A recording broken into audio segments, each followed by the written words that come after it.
happy ATC Day to one and all. Not only are the 2023 ATC projections debuting today, but we've also got a draft prep pod for you as well. It's our catcher preview show. We'll go through the catcher bargains as per the ATC projections with NFBC guru Vlad Sedler of FTN Fantasy next on Beat the Shift.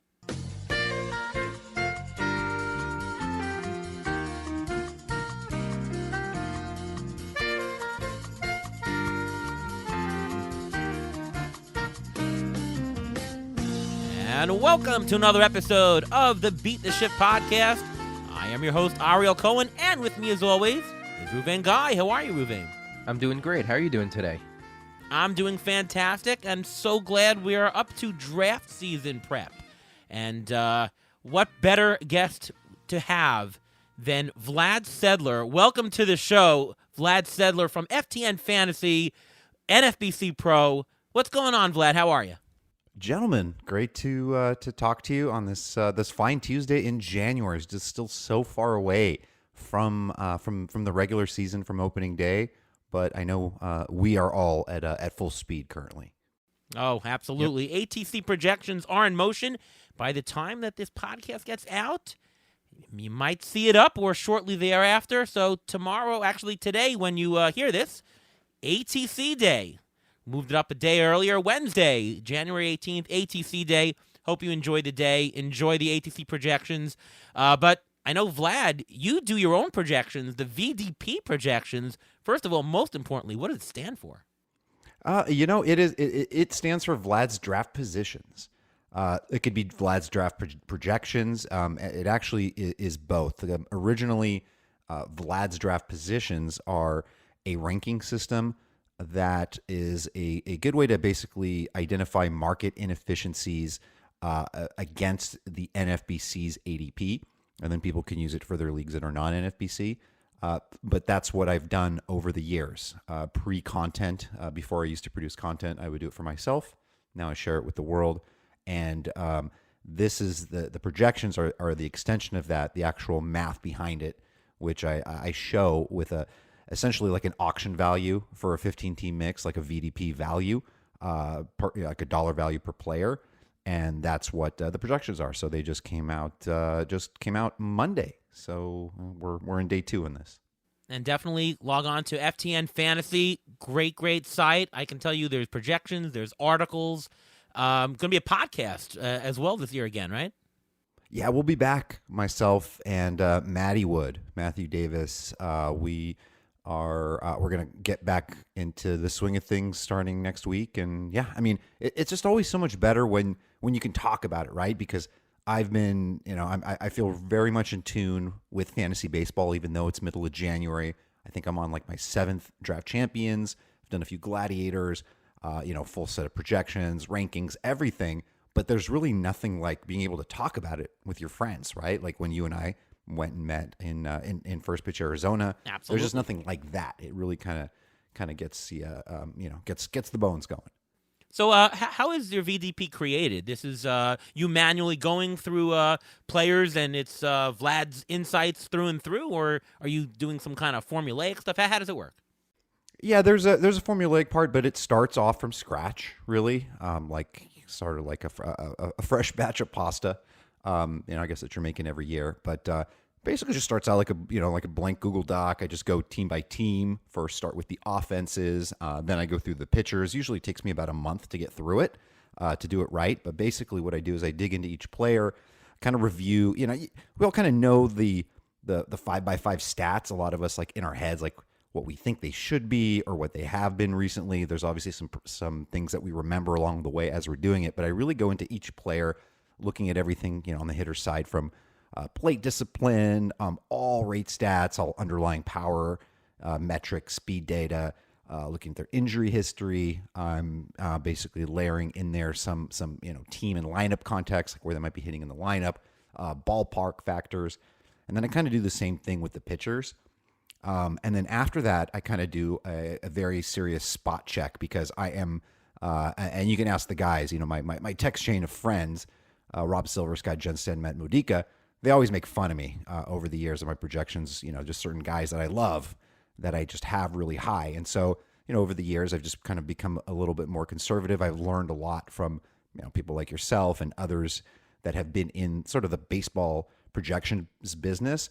And to make it right, make it realistic, there definitely are players that essentially like pop out in my system, but they all fit into what a general expectation might be within a season. For example, the plate appearances on the hitters on the team are going to be between 5,900 and 6,100 plate appearances, right? Making sure that the roto categories make sense as far as totals go, that the runs aren't extreme and they fall within range of realistic outcomes. And of course, obviously, my Braves runs are going to be more than my Pirates runs collectively. Same thing, just triple checking on the pitching side, making sure. This is something that was fun. I was just doing the other week was just making sure that I have a realistic total on the wins and looking back and seeing what percentage of wins came out of bullpens versus starters for all the teams and making some projections on that end for the future season. So it's really fun. I mean, there's really nothing like it. So I absolutely love it. But the main purpose of it, really, it's essentially a tool for folks, subscribers, to sort of recognize market inefficiencies that are currently out there, right? And if NFBC, you've got drafters who have been drafting now, for the last couple of months, setting the market. And for me, this is like my view on the market. Like if I was to set ADP, like this is what it would be. And so then people can go look at each player and decide, yeah, that makes sense. Yes, this doesn't. Yes, this is a sparkling value. Yes, this guy's overpriced, and kind of going from there and taking it in that respect. Yeah, and you come up with a VDP dollar, which you have what the dollar is worth for the player, and obviously if it's bigger than the market, it's the guy that you're going to want. If it's very much bigger than the market, it's the guy you're really going to want or get a lot of shares of, and of course the opposite. If it's much lower, it's stay away from, of course. How do you come up with the price on each player? Do you take the statistics and you run like an auction calculator type thing on it? Exactly. It's I have a friend that I've been working with for many years who used to play CDM in the early 2000s. Russ Prentice. He's worked with me at FTN. We've drafted teams at NFBC together. He's really formula spreadsheet master. Does it for a living in doing construction costing. But he's helped me a lot with developing some of the formulas and some of the adjustments. A little bit of a secret sauce. Like we all have to have a little bit of secret sauce in there. But certain adjustments made for catchers and everything. But at the end of the day, there's got the human element, which I think is important and is what kind of makes mine a little different. And then of course I look at yours afterwards and Steamer, and I do like to compare. But what I'm not doing really exactly is trying to like win a projections competition, right? Like I think, I'm, I go up against, yours or Steamers or the bat because I am sort of over projecting a lot of times on the playing time. Like I'm assuming full health on almost everyone. I mean, of course I have adjustments on the regulars like Buxton, Trout, and guys like that. But for the most part, I have a sort of a higher game total per player. And I haven't yet really factored in like the bottom end guys, the guys that are going to get maybe 20 to 80 plate appearances who aren't really even on the team yet. Those guys haven't been really included into the formula quite yet. Yeah. So you're using your projection tool. Basically, it's a fantasy baseball system that you're basically using it to signal whether you have a buy or you have a pass signal. Should you buy the player or not? It's not a baseball system. It's a fantasy first system. Yeah. And yeah, definitely. That's the way ATC was originally, but I rounded it out, and now it's just a full-fledged system as well. Since it's on Fangraphs and all that, it's sort of get compared to the baseball aspect too. So I gotta make it accurate for that as well. But I totally agree with the buy and pass method. That's really the way it works. And when we were talking, you actually nailed it exactly. You explained it perfectly, exactly like my purpose of it and what I want to do with it. But right. I do want to mention, like, I love with your model the risk factors involved and the blanket on the name of the code. I just had it in my head, but the inter-stand deviation, yes, and inter-skew. Yeah. It. So I know I haven't thrown it to Ruvain in a little while. Sorry, it's okay. This is your guys' area of expertise. I'm not going to step on your toes or anything. I have my own expertise, and that's why working as a team, you have yours, I have mine, and that's why we work well together. Yeah. So, but I did want to ask you, Vlad. How do you incorporate risk into your thing? Because generally when you put the projections, any projections, into an auction calculator, it's going to give you an expected total. Doesn't really contemplate risk in there. Now, if you have a guy projected for fewer plate appearances because you think he has a health risk, that's okay, you're doing that, but it's still giving you an expected number. How do you incorporate, or do you even incorporate risk into how you draft and in terms of your auction valuation? It's the best way to put it is I do not recommend people draft off auction values directly and off a list, because obviously everybody knows that roster construction is a big part of it. Knowing position scarcity, category scarcity, all of that is important. So this is one part of the tool that goes along with the content and with my draft rankings. If you're doing just regular snake draft, as the weeks unfold here through the rest of January through February, we'll be sort of diving into each position by tiers and identifying some of those players, basically highlighting players that are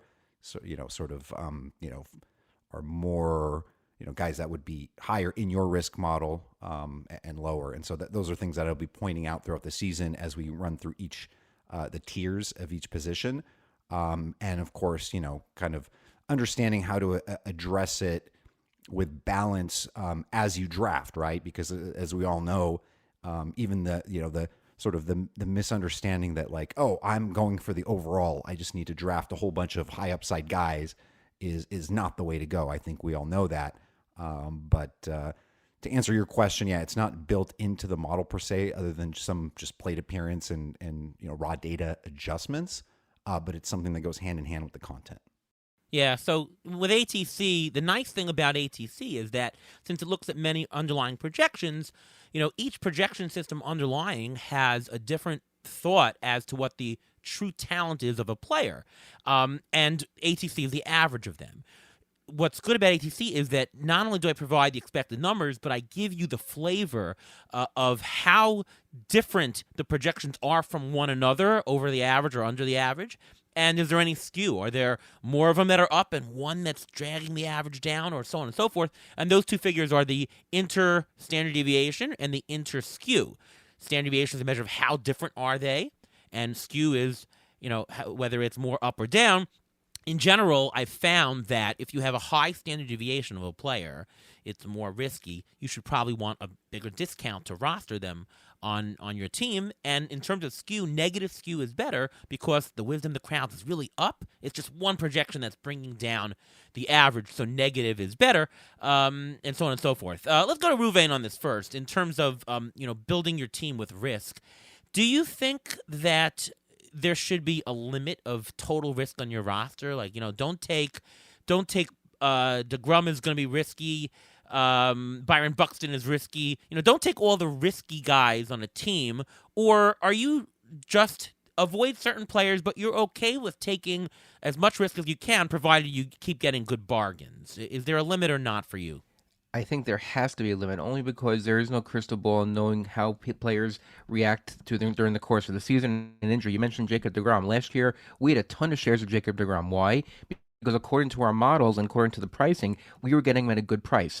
And then a lot of other players who are injury prone, quote unquote, had great prices also. So we were thinking, oh, let's do this, let's do that. But because we had so much money invested early on in the draft, you have to try to balance it out, because if you try to be risky up top, you can't really be that risky at the end, because you need to get stats in the end. You need that base to create your team so you can compete throughout the entire year. If your risk is up top and that person and that player doesn't come through, and the bottom players are risky also, then your season is hanging on by a thread. So I think there is a limit as to how much risk you can take on. However, there are safer risks and there are non-safe risks. Like a safe risk is a player that you think is not going to get a lot of playing time, but maybe their playing time will go up.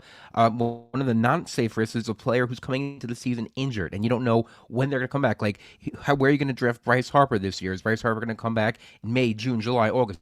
When is he going to be coming back? How much you're going to pay for him, and how much risk you want to take? Do you want to take him earlier, or do you want to take him later? Vlad, any thoughts? Yeah, I think I'm in lockstep with that thought, and definitely as far as taking those risks more so in the middle and later rounds, and making sure you're cognizant of what risks you have taken up until that point in the draft. So if you have a fairly safe draft and you do feel a little shy on steals, and you grab a Mondesi later, obviously you don't want to have all your eggs, stolen bases in that basket. But you can take some shots on players that are going to be fungible anyways, most likely players after round 15 that a good percentage of those guys are going to end up dropping anyways. I know my pre-content days, before basically all of my information was out there and basically essentially people had my cheat sheet, I was less risk averse, and I did have a lot of success in NFBC and other formats. But I think I was also, well, first of all, I was grinding a lot and working hard on the waiver wire, but I was also really lucky, and also a lot of churn and burn, a lot of turnover, where you sometimes are able to hit on the right players that help you. You just pick up the right guy at the right time. So I was able to sort of mitigate some of that risk. The older I get, and the more I learn from smart players around me in the NFBC community, people that are winning.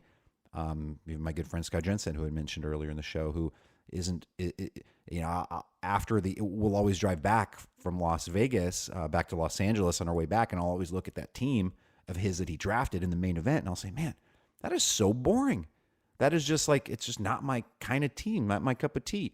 Yet every year he's either winning his league or he's finishing near the top of the overall. And after a while, it just something starts to sink in with you. And so I just kind of recognized I'm taking my shots on risky players a little bit later in the draft. I think one good example of that last year was my two big risks that I was willing to take were Cody Bellinger. And this was after he had fallen from like an ADP of around 90 to like the 160 range. That was a shot I was more willing to take. And then a Brandon Belt, who was going around 250 ADP at the time. That was a shot that I was willing to take as well. Somebody with a very strong injury history. And so I'm much more likely to do that than, say, like a Buxton early on. But if I do take a Buxton, then I'm going to be careful. I don't want to have like a Buxton, Tatis, Mondesi, team, because you're not winning, you're not cashing, you're not getting extra money for style points for posting a pretty team on Twitter, message board. Yeah, I mean, I'm of the opinion that it's okay to take on a lot of risk on your team as long as you get appropriate discounts. And, when I do pricing, I have pricing as risk adjusted. So, Freddie Freeman, let's say without adjusting for risk, he's $31 in the model, but with adjustment for risk, he's actually $33 because he's super safe. Or Mondesi is $20, but with a risk adjustment, might be $15. I'm okay with taking more than one, as long as you're getting the discounts. The only thing I'd add to that I sort of see is that you can keep piling on in the aggregate on your team, but the discount actually has to be more. It's okay to have one guy at the proper risk discount, but to risk buy three players, let's say you want to buy three players who are more risky, you actually need a bigger discount. If it's a $5 discount that you need on three players, it's not just, okay, 5 on this guy, 5 on that guy, 5 on that guy. It's 5 on the first, maybe 6 on the next, maybe 8 on the next. You need to be able to compensate by getting a bigger discount if the player is risky. Now, in general, we took a lot of Jacob deGrom last year, and that's because the price was just unbelievable for what we thought he was worth. But in general, when I draft my teams, it's pretty risk averse. And that's because we usually don't find that there are a lot of discounts in the market. But I guess last year, people that we play with smart people, and they were like, we're not touching deGrom, and that's why his price fell to us. But in general, I find that, I'm okay with it taking risk, but I end up not taking on the risk. I end up being more risk averse. Does that make sense to you? Yeah, absolutely. It really does. I know we had a similar discussion last year, and I do like the way that you're very formulaic about it. And I think it ends up working itself out in the results and how things are going. Of course, I mean, hey, at least you weren't wrong place, wrong time in the first weekend of main event drafts when Jacob deGrom, right before the injury, was going first overall in $1,700 entry leagues. We had him one year when he got injured in spring training. We drafted him that day, and he got hurt. The news came out that afternoon. And we bought him for $13 in an auction championship. That's not first round value. That's ninth, eighth, ninth, whatever it is. So, I mean, risk adjusted pricing was way higher than that. We thought it was a steal even at that price. But the problem is that we did it a lot, right? We did it in 3 different leagues or 4 different leagues. Too many shares. At a certain point, it wasn't just too many shares. I guess we just needed more of a discount to roster in our second league and our third league, and so on and so forth. Anyways, I do want to do some more strategy, and since it's our first podcast of the year, we do want to talk a bit about the player pool in general. We're going to be talking catchers today. I should have said that at the top of the show. It's our catcher episode to level the field. But before we do that, I do want to get your take on closers in general, Vlad. What I'm seeing in early NFBC drafts is that Edwin Diaz, Emmanuel Clase, they're being selected in the early second round. I've never seen it that early. I don't want to just say whether that makes sense or not, but could you actually give me the case for and case against why that's a good idea and why that's maybe a bad idea?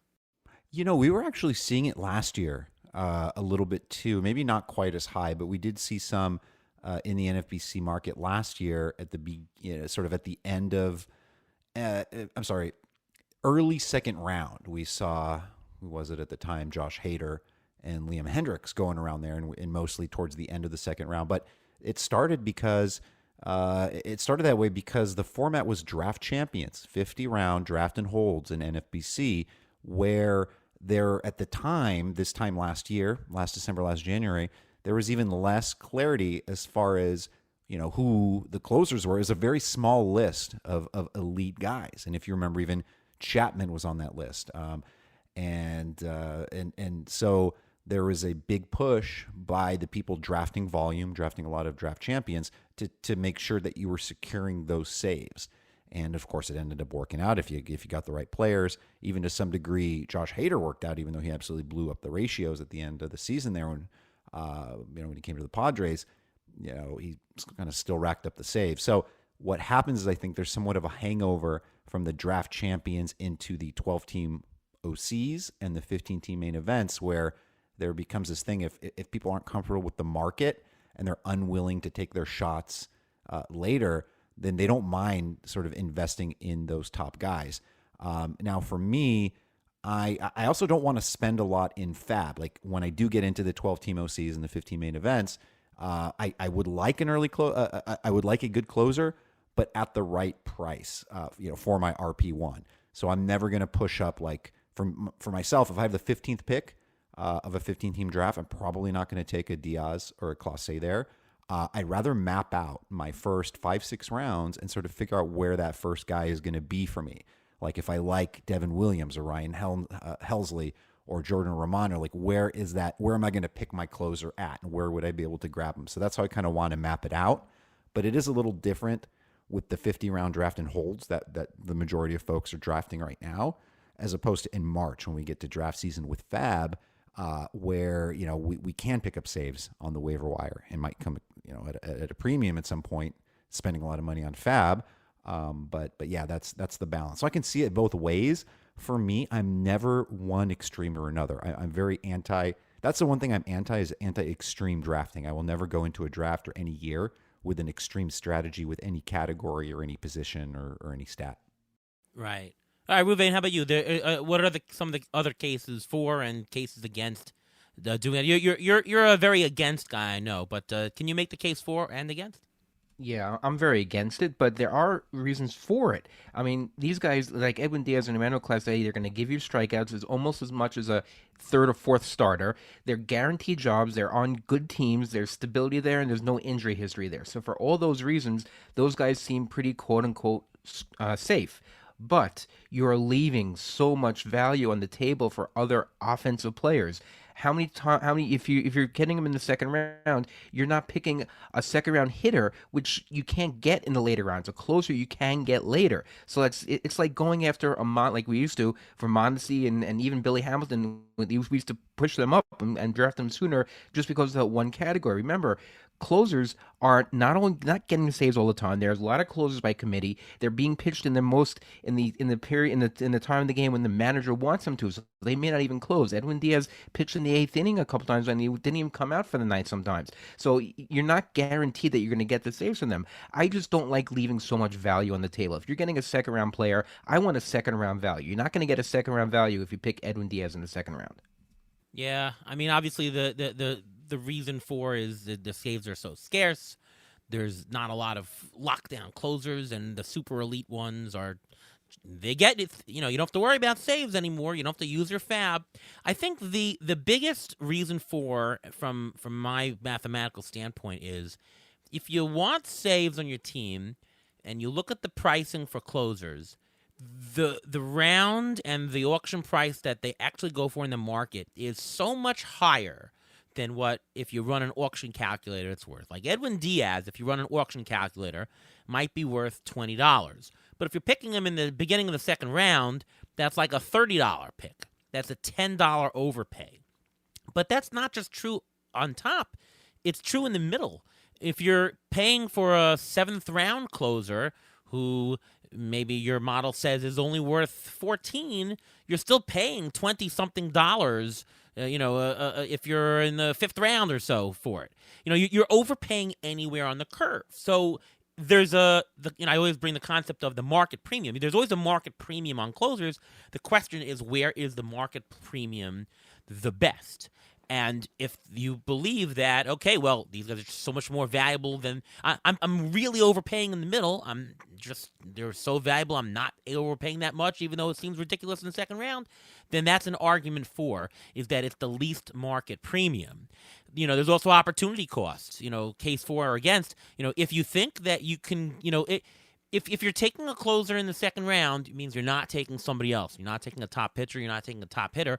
If you think that the drop between whoever you're going to get your closer next, that difference is not as great as the difference in the hitters, well, then that's who you should take. The drafts are hard to me to gauge these market premiums and opportunity costs because you don't know what's ahead of you. You know, you have to pick, and you don't know how far down some of the closers would drop. Like if you had a menu and you said, okay, I can wait until the 9th or 10th, then you have a better plan. But who knows? There could be a closer run in the 7th. It's much, much, much harder, and that's why people sort of do more and say, okay, I got to really push it up to the second. To me, the answer is that every draft's different. It also depends on where you're picking from in terms of a draft. I find myself not wanting to draft closers so high in drafts because I think the market premium is way too much for those super elite in the second round. But in auctions, they don't get pushed up as much because of the dynamic of auction, because you can buy someone at any time. I think that the super elite ones are actually worth it because you're not paying $30 in an auction. You're paying more like $23, and for that kind of value, you're only overpaying by $3, but you might be overpaying by $6 or $7 in the middle. So I find myself taking better closers in auctions and not in drafts. Make sense? Yeah, it does, and it's I think the mapping out strategy is also wise, and it could work well if you know. In NFBC, we have a KDS system, right? You know, you set your KDS before you go into the draft. You know, at least usually half an hour before where you're drafting from. And if you sort of lay out your targets of what your ideal team would look like, or even secondary, tertiary, for those first 6 rounds, you can almost plan it out, who your targets might be. Like maybe you're in a position in the 4th round where you're most likely going to have a choice between a Ryan Helsley, a Kenley Jansen, Felix Bautista. If you're comfortable with those guys, then you can sort of target them there. Of course, as we're looking at the market this year, it really starts to get a little scary after, say, pick 100 or so, right? So in 15 teamers, it's like after the 6th round. It's after that little area of Clay Holmes, Scott Barlow, and Daniel Bard, who kind of sort of came out of nowhere last year. It really drops off really hard. And so if you don't have one of those top guys, if you think about it, in a 15-team league, if there's only like 9 or 10 solid closers, then then people are going to start overpaying for the next guys. The key, I think, is not getting into sort of knowing who your targets are and not panicking if that closer run starts to hit.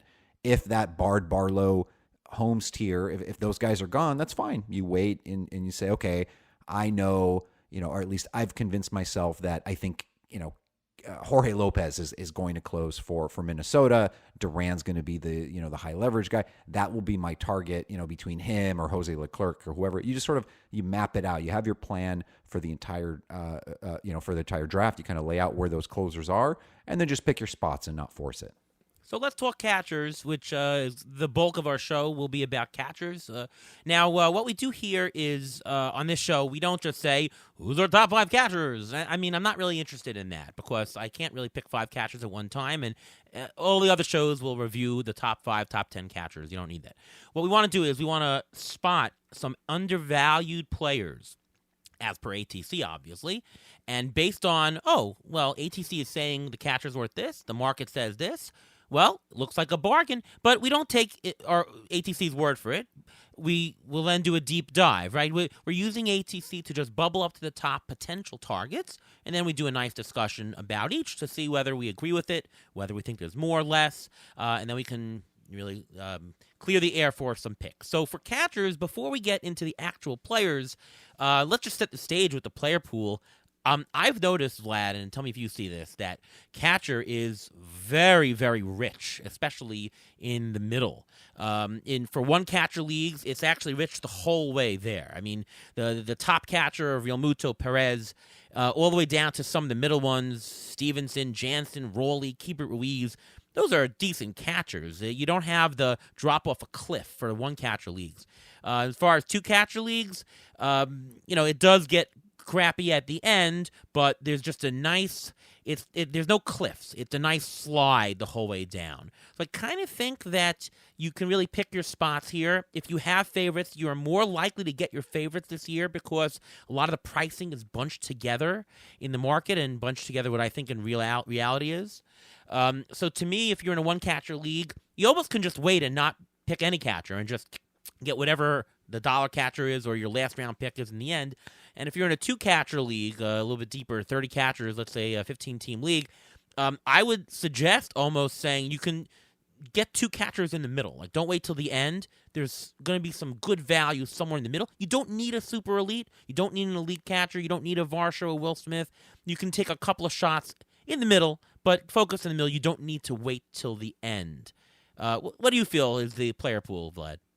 Yeah, so my first article of the season of my new column, Gut Feelings, was specifically talking about the catcher market because it's something that obviously it's where a lot of people start, but because it's been there's been a lot of discussion and specifically to this season, the fact that there's an abundance of catchers in the first 10 rounds like we've never seen before in a very long time. So through the first 10 rounds of 15 teamers through 150 picks, there are 10 of them.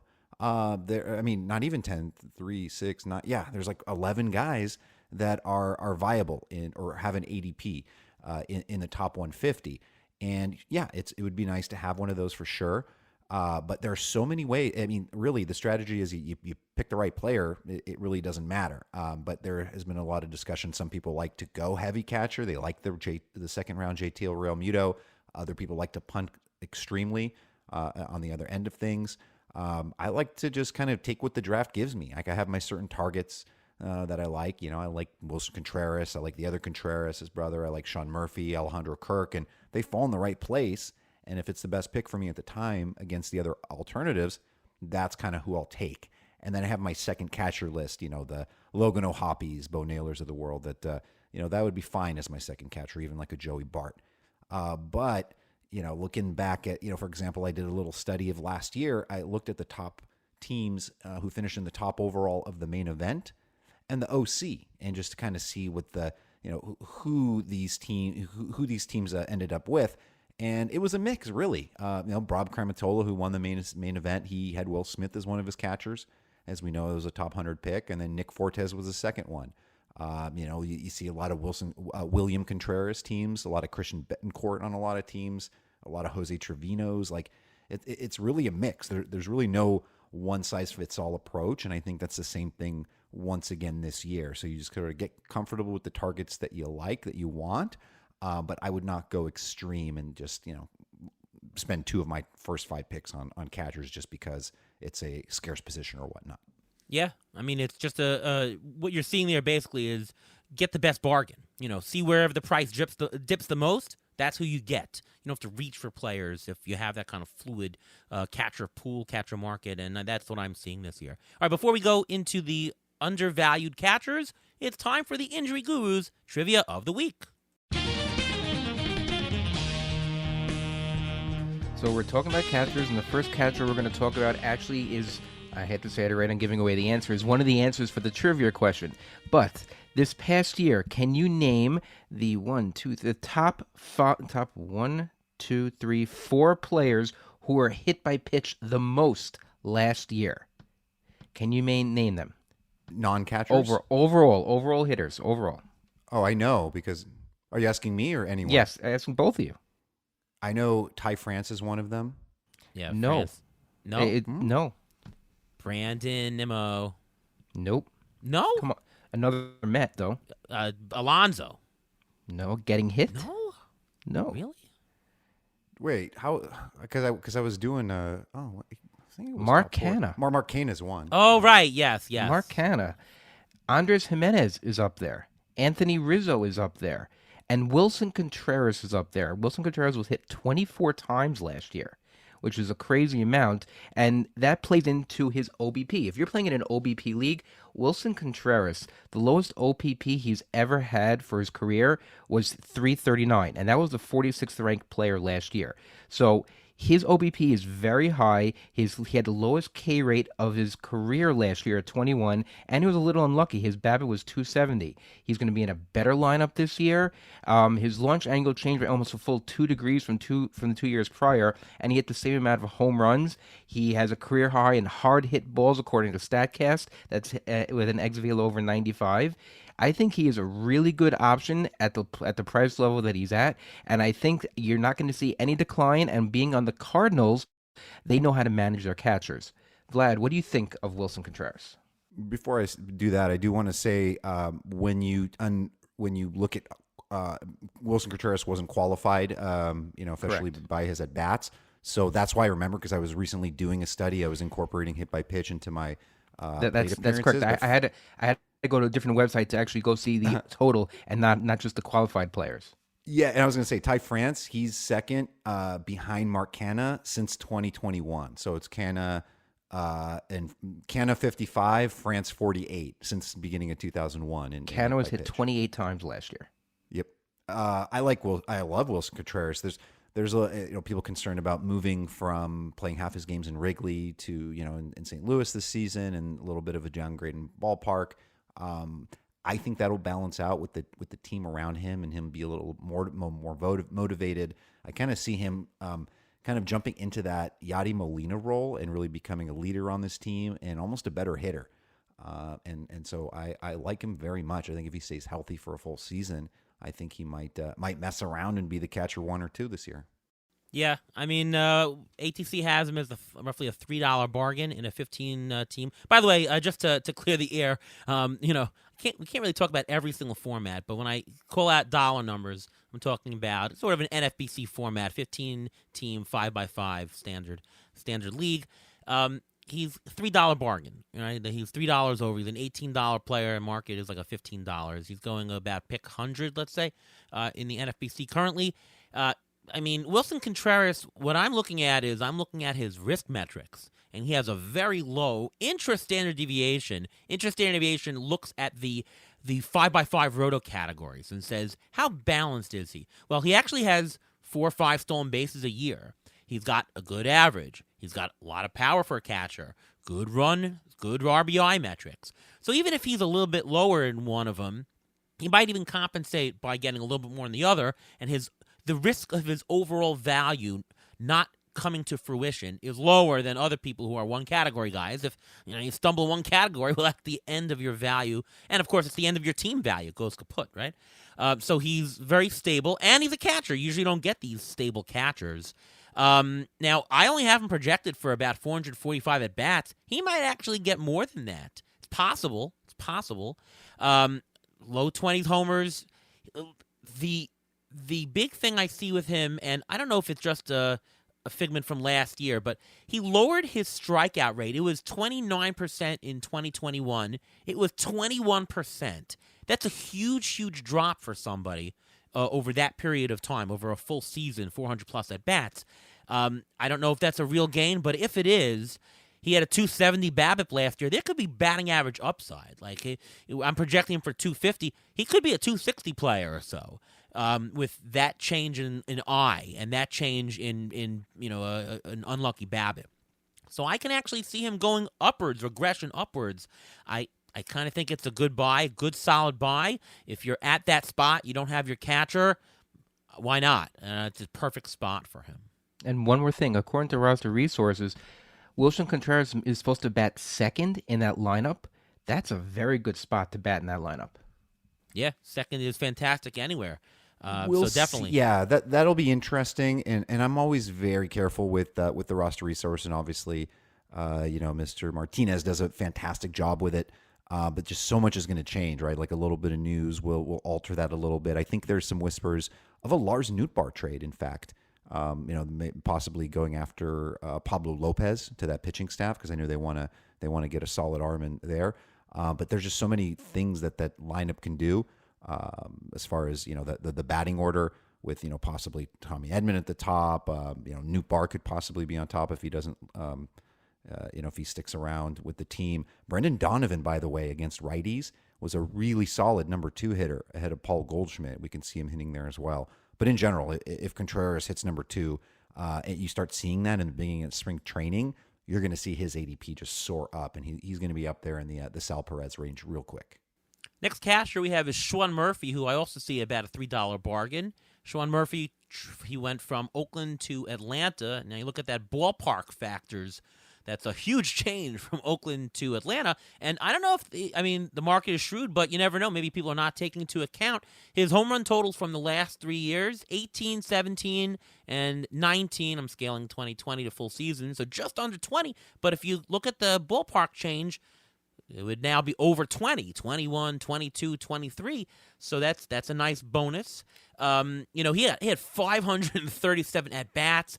I don't know if you can count on that going into Atlanta, but Atlanta likes to play their catchers. They even give some DH at-bats in Atlanta. It's one of the best places if you're a catcher to get some spots. Darno, Contreras had a lot of at-bats for a DH last year, so maybe we see that at-bat spike again. If we do, he's a lock for value, right?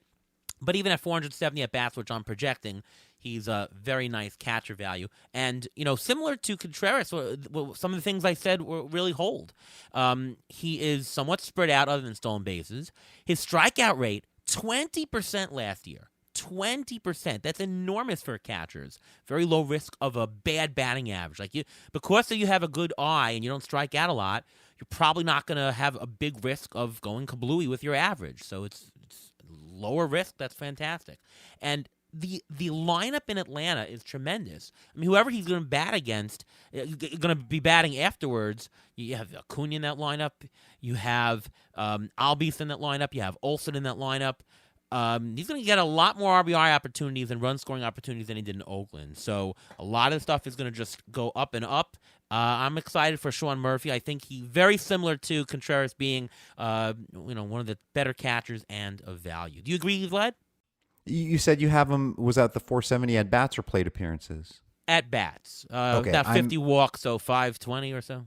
Yeah, so I'm in the same ballpark there. I've got 475 at-bats, 529 plate appearances, about a 9.5 walk rate. The one thing that I have higher than the projections that are out there right now, and possibly even yours, but I have him slightly higher with home runs. So I have him 24 on the season, and that's in slightly less plate appearances. So basically a more per at-bat average on the power. So I do think the power is going to play for him a little bit. I think he's kind of had that season coming for a long time, and I think it might come to fruition this season. And then you did mention the stark drop in his strikeout rate. He had been a 25, 27% strikeout guy over the course of his career, 20% last year, as you'd mentioned. But he'd always been a poor batting average guy. For a catcher, he's been decent. But in general, he's a 236 career hitter, and that's, about 1,200 plate appearances. I could see that, creep up a little bit. I don't think he'll necessarily be helpful in that category, but I don't think he's going to kill either. And as you mentioned, the plate appearances and just the fact that he's a good defensive catcher, and the fact that we saw William Contreras and Travis d'Arnaud together in that lineup a lot, with one of them DHing, I think plays well for both Murphy and d'Arnaud.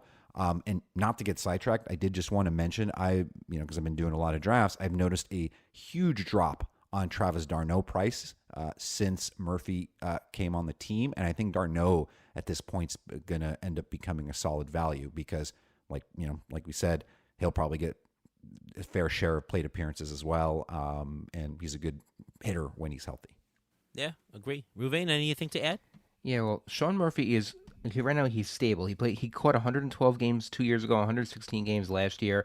You mentioned the K rate. He had the second highest WAR as a catcher, only behind Real Muto. So he's really, really solid overall. The only thing that concerned me just a little bit was that his launch angle decreased a little bit, but his home run to fly ball went down accordingly, but it didn't really affect his overall numbers. So like you said, Ariel, if he's playing in a better ballpark, even with that decrease in launch angle, he still will get his home runs.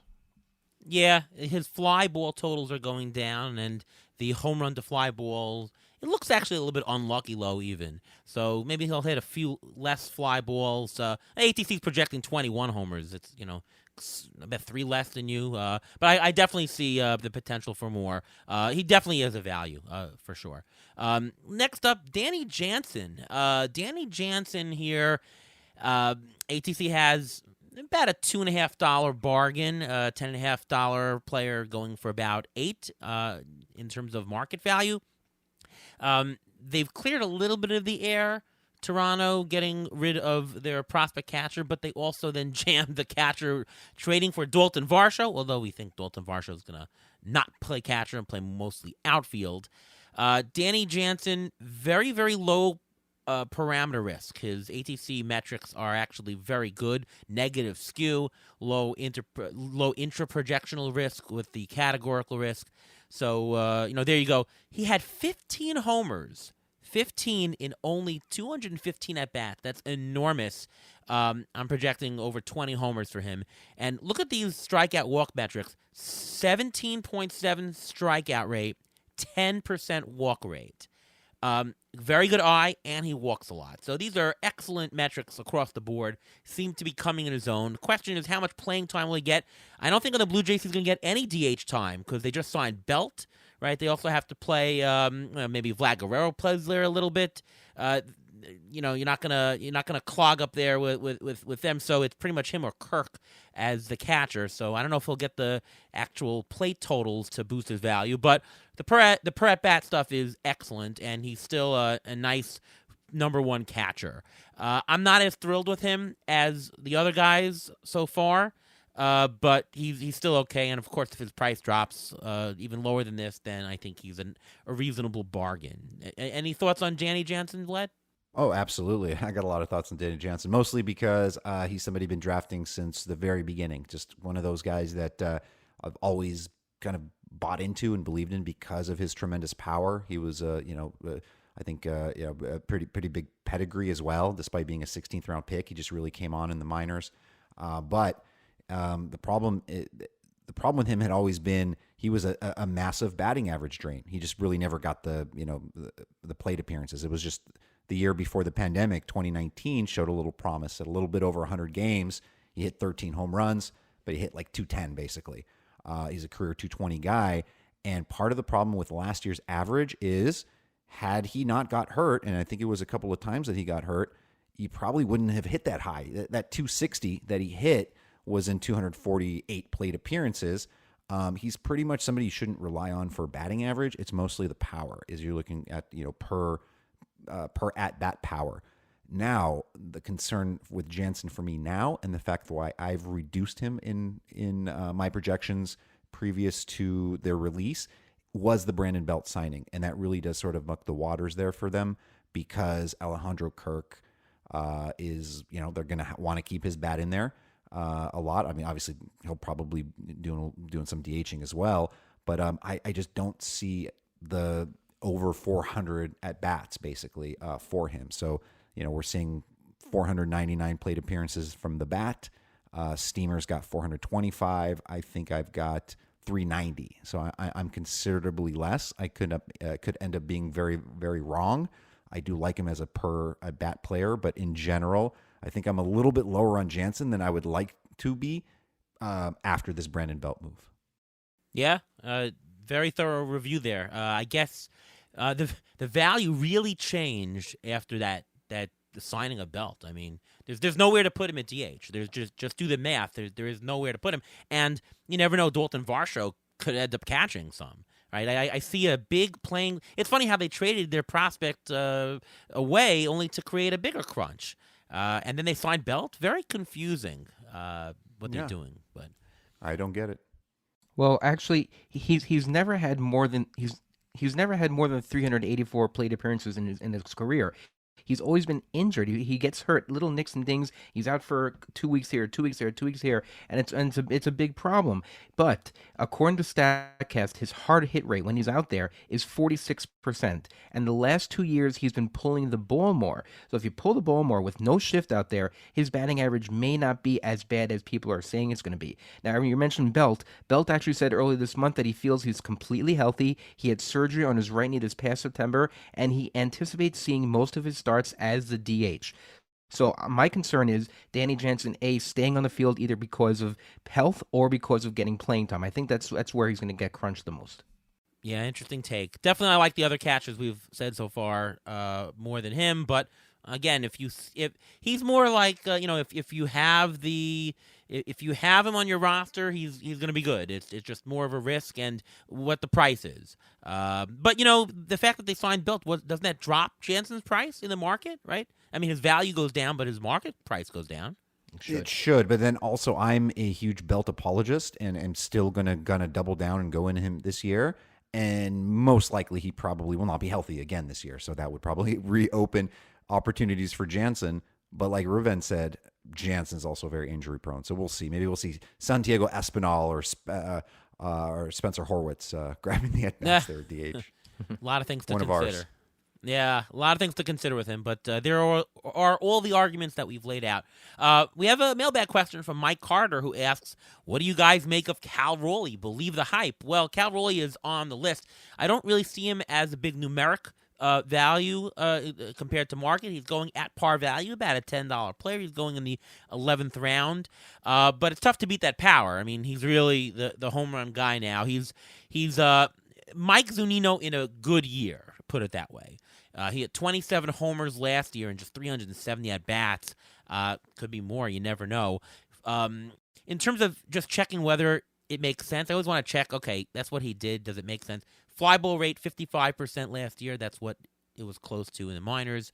Home run fly ball rate, a little bit higher than it was in the minors. But the barrel rate, 15% that he had last year, really does support that. So, he's legitimate. I think his underlying metrics show. So I'm not concerned about his power. His average, well, he's a batting average risk. He's a 220 hitter.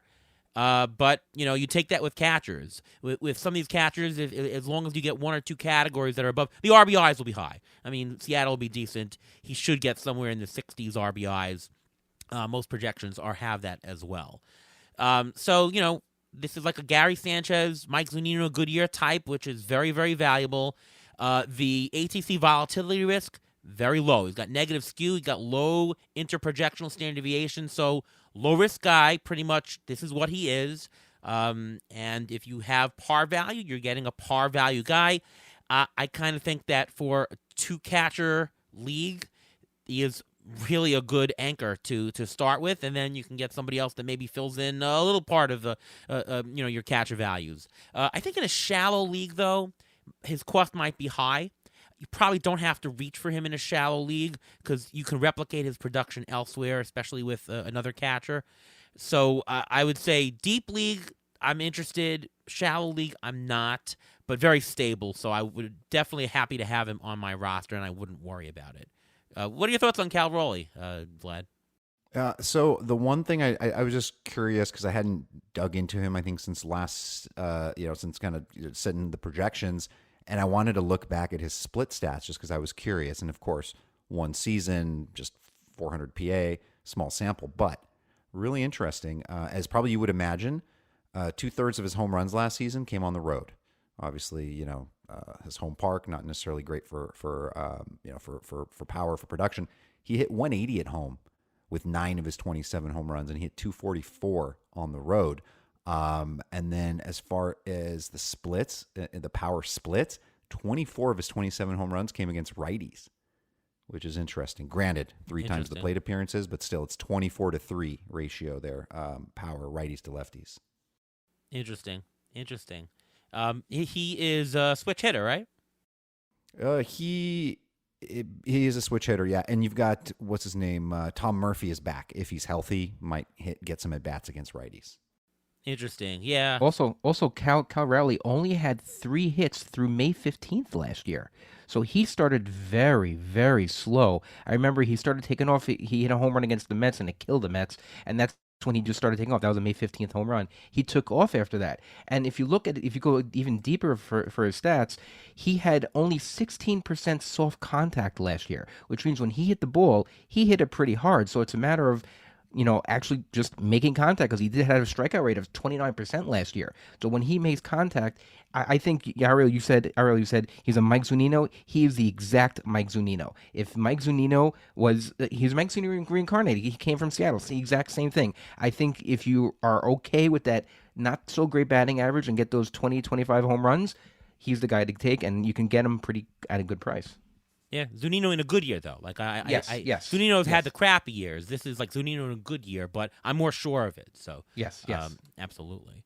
Okay, there you go. That's a guy to consider. Going all the way much lower, you mentioned him earlier, and to be honest, I really didn't know much about this guy until I bubbled up the ATC projections. Logan O'Hoppe on the Angels.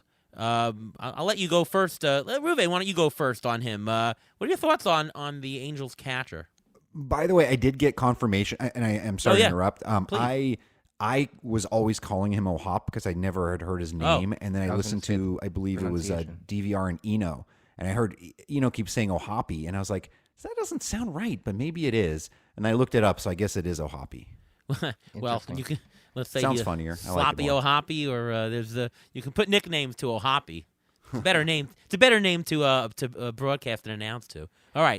Well, he is the youngest guy on this list of catchers we mentioned. He's only 22, and he only had 16 plate appearances last year. And he did something that very few catchers do. They jumped from Double-A to the majors. That's not normal. So what I did was I actually looked at his minors last year. In the minors last year, he had 26 home runs and 7 stolen bases before being called up.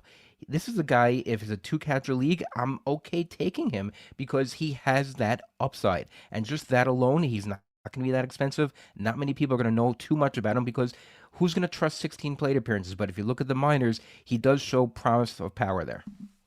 Yeah. Thoughts, Vlad? He was the guy that came over in the Brandon Marsh deal. Right.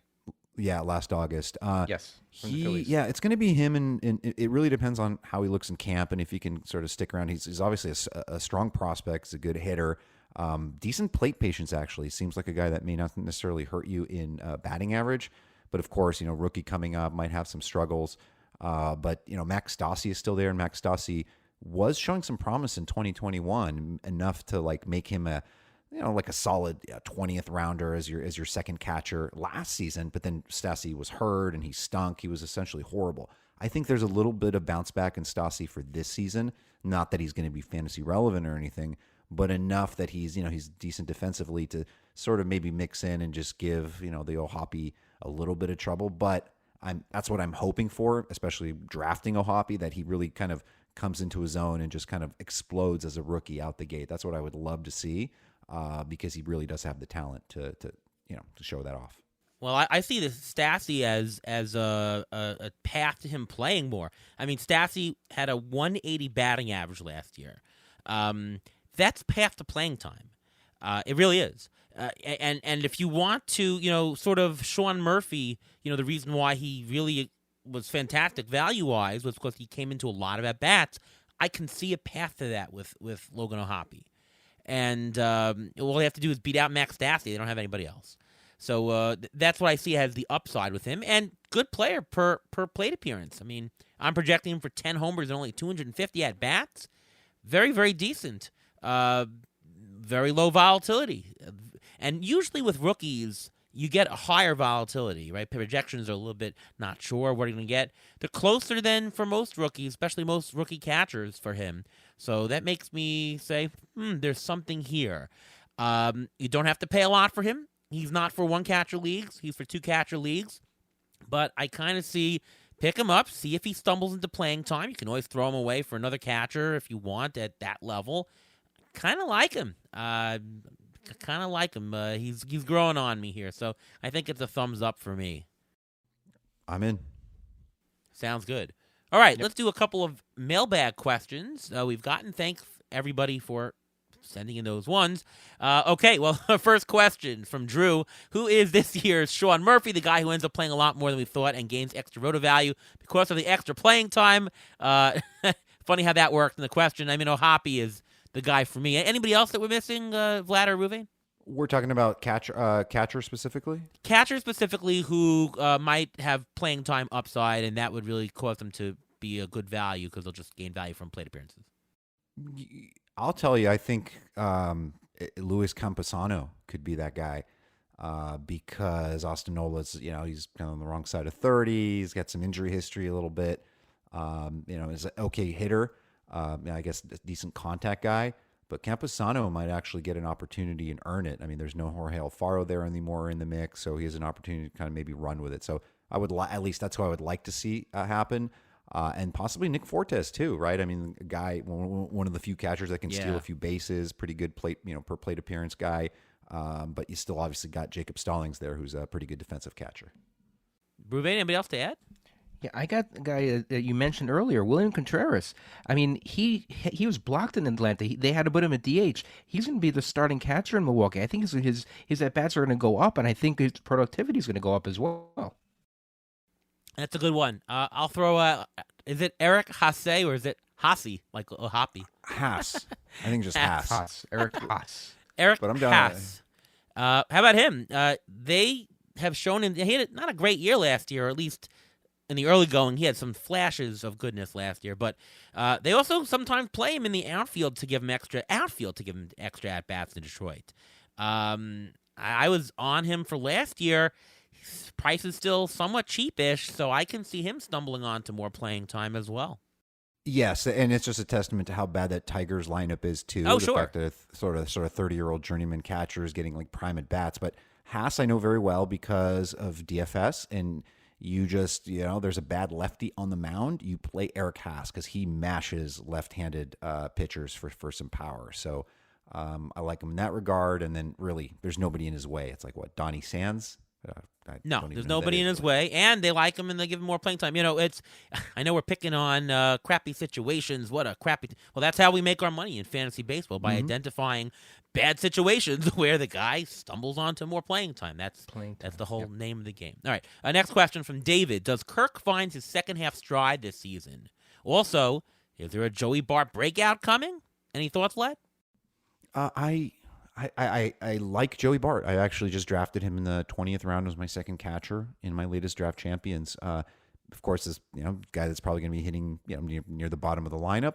But I did like some stretches that I saw out of him. Obviously, big prospect, good pedigree. It's never obviously going to be the Buster Posey that some unfairly compared him to, even in the slightest. I don't think anyone said, he's going to be the next Posey. But I think there were some Posey-esque skills that they thought with him. I don't think he'll ever be that. But I think he could kind of take it to the next level, hit for some power or surprise with 18-plus home runs. And then the other part of that was Alejandro Kirk. Alejandro Kirk is just, I think, one of the best contact hitters in baseball. And I love him, and I think he probably takes it to another level this year. I think anything's possible with him. I agree. Anything to add, Ruben? Yeah, I agree about the Alejandro Kirk and about Joey Bart. His K rate last year, he had a 38.5 K rate, and his BABIP was 326, and he still batted only 215. It's hard to see. I mean, he was sent back down to the minors to try to get his head on straight, but I mean, he is a prospect. He's only, still, I guess you can call him a prospect still. He was a top prospect. He's only 26. Catchers usually hit their stride around 28 to 29. I mean, look at Travis d'Arnaud. He was with the Mets. He never really hit a stride until he left New York. It may take a change of scenery to help Joey Bart, but I think he will get it, but I don't think it's going to be this year. All right. Well, we have a bunch of other questions, more pitcher questions. So we're sort of running late. We'll either put him next show or even on the pitcher shows we do. But I do want to get to Ruvain's injury report. What do you got for us this first week of our draft prep season, Ruvain? Okay, I got a couple of people. First, we'll start with Chris Bryant. Chris Bryant said this week that he'll enter spring training healthy and with no restrictions. He's coming off of plantar fasciitis last year, that foot injury that really destroyed his whole season. If you want to go after him, he may be a bargain because people may be scared. They'll think, oh, Chris Bryant's an injury risk. I see he's playing in the same stadium he was playing last year, and people were high on him before he got hurt, so I don't know why people shouldn't go after him now.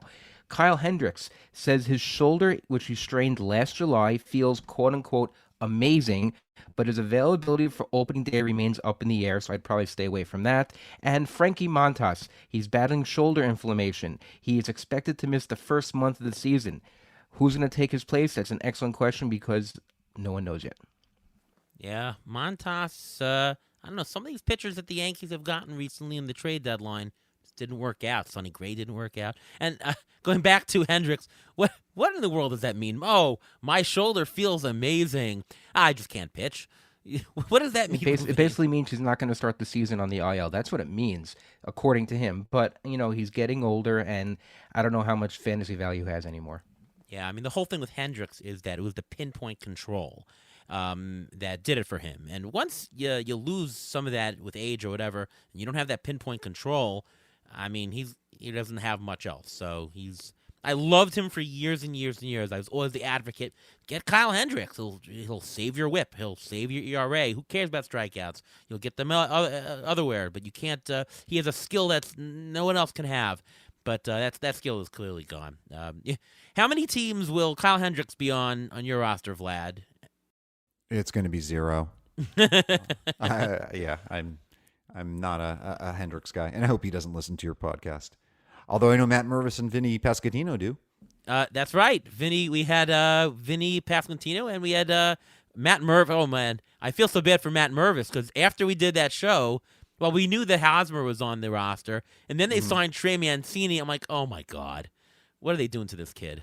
And you're talking to somebody who has been drafting a lot of Matt Mervis, and this is even after Arizona Fall League when everybody was going gaga over him, and I'm like, I'm not going to spend a high pick on Matt Mervis. And then I started kind of looking into him, got into it, and I started drafting him. But you know what? You know how it is. You know how it goes. Cream rises to the top. If it's meant to be, I think everything I kind of see and feel about this kid, I think you guys probably feel the same thing. I think he's going to be a sort of a star in the making, and I think he can kind of break out right off the bat this season. And one of the guys you mentioned was Eric Hosmer. Eric Hosmer lost his job last year. So Hosmer's not a lock to be there the entire season. Yeah. He's not a lock to be there through May. So, there's still a path of playing time. And if the Cubs jump out early and start doing well really early and Hosmer's not producing, he's going to be gone. Yeah, well, I mean, Mancini could be a guy to trade. Who know, build up his value, trade. You never know. But I was going to ask you, Vlad, do you think that's a buying opportunity on Mervis? Because obviously his price is going to plummet, and if you think that he's still going to come up and he can still DH or you can play first base and you can have Mancini in the outfield for all you know, is this now a buying opportunity or is this?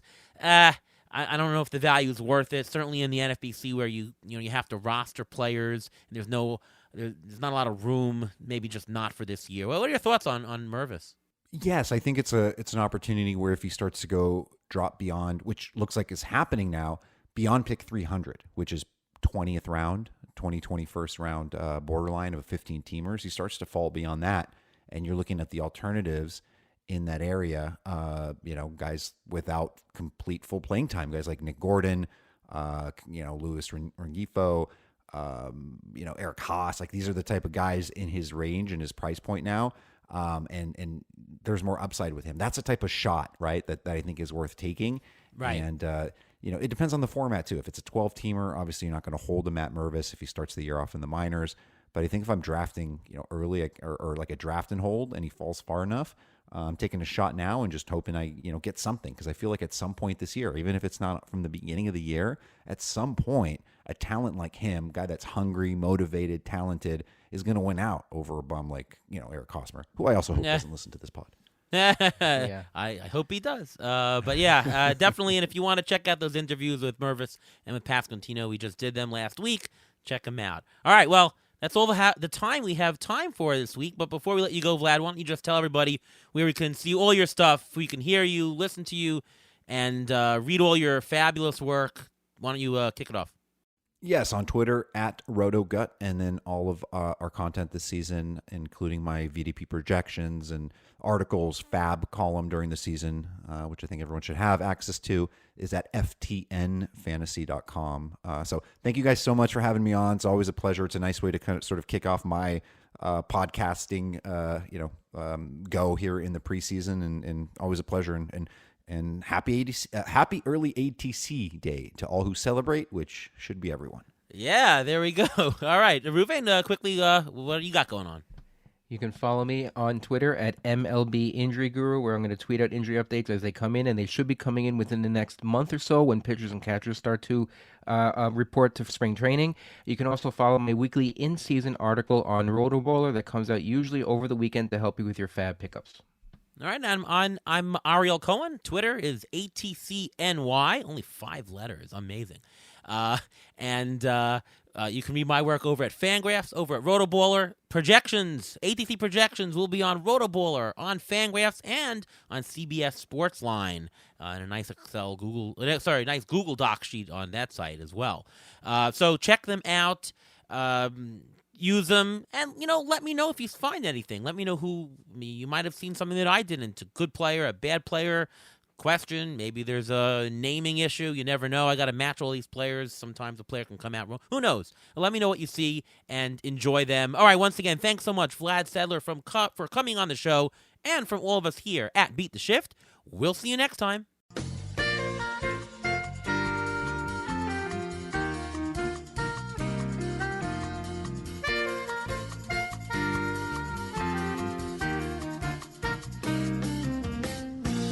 Thanks for listening to the Beat the Shift podcast presented by Fangraphs. Follow us on Twitter at beat_shift_pod.